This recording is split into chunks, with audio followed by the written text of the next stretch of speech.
नमस्कार प्रिय भारतवासियों। आप सतनाम सत्संग ग्राम बरबंदा जेकर आयोजक है समस्त सतनामी समाज आदर्श ग्राम बरबंदा संत समाज में कार्यक्रम के वीडियो लेकर आया हूँ। तो अधिक से अधिक लाइक सब्सक्राइब शेयर करो हमारे चैनल ला, और अच्छा लगी इस कार्यक्रम है तो बिल्कुल कार्यक्रम हेतु जरूर संपर्क करो। धन्यवाद हमारे बड़े भैया ललित गेंद्रे एवं हमारे बड़े भैया धनेश भारती जी ला, और कार्यक्रम के आनंद ले संत समाज। बोल गुरु घासीदास बाबा की जय। साहेब सतनाम, जय सतनाम। सतनामी बेटा कस लगी तो बता दे बोरे।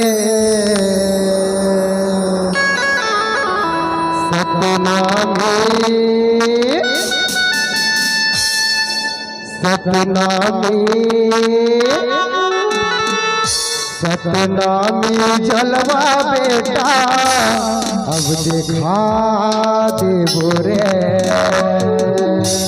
काहे भाई सतनामी बघवा कैथे? सतनामी मन बघवा वो प्रकार के बघवाने है ना। एक गीत लगावर क्षमा चाहूँ मैं है।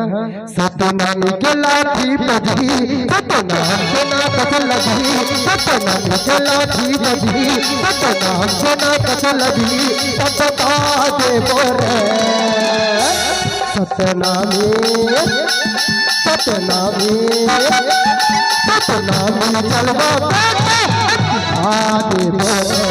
सतनामी जलवा छोटे दे बोरे।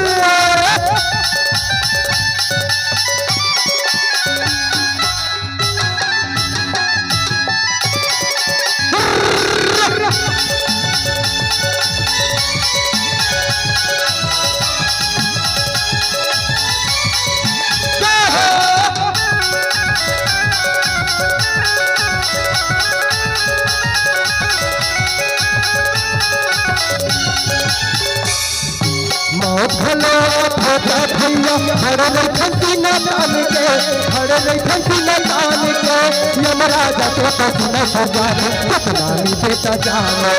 यमराजा के पसीना छोड़ जाए सतनामी बेटा जान के।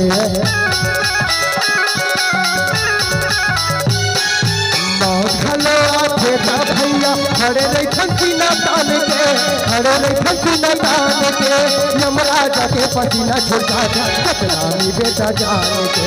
यमराजा के पसीना छोड़ जाए सतनामी बेटा जान के। अरे मीठ मीठ बोली माँ और के बहा दे बोरे। सतनामी सतनामी सतनामी जलवा बेटा दे बोरे। सतनामी जलवा छोटे दे बोरे। सतनामी के लाठी बजी सतनाम के ना कस लगी, सतनामी के लाठी बजी सतनामी बेटा कस लगी सबसे खा दे बोरे। सतनामी सतनामी सतनामी जलवा बेटा खा दे बोरे।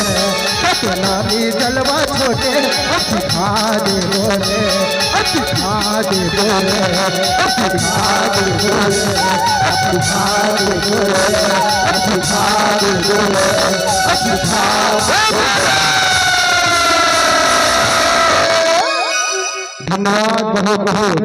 सदर जम्मू हमारे ग्राम बरबंदा के निवासी मल्ला पार्श आजमन सतनाम भजन गोत्र भाथा एवं समस्त हमर भाई पेड़ मरही से सूरज लहरे जी, नाल मरही से हमर छोटे भाई संतराम भारती जी, गीतेश चेलक जी, तबला में हमर वाख्याकार से भाई राजेंद्र मार्कंडे जी, हमारे सहयोगी कलाकार भाई कुलेश जोशी जी, हमारे भाई विजय साहू जी, हमारे आर्गन जो आप मल्ला का नचाई हमारे म्यूजिशियन भाई अनिल भारती जी और मैं सनत गिलहरे हमर जम्मू तोर से है आज गुरु सतनाम भजन आप मन के जम्मू झन के चरण छू के सादर प्रणाम।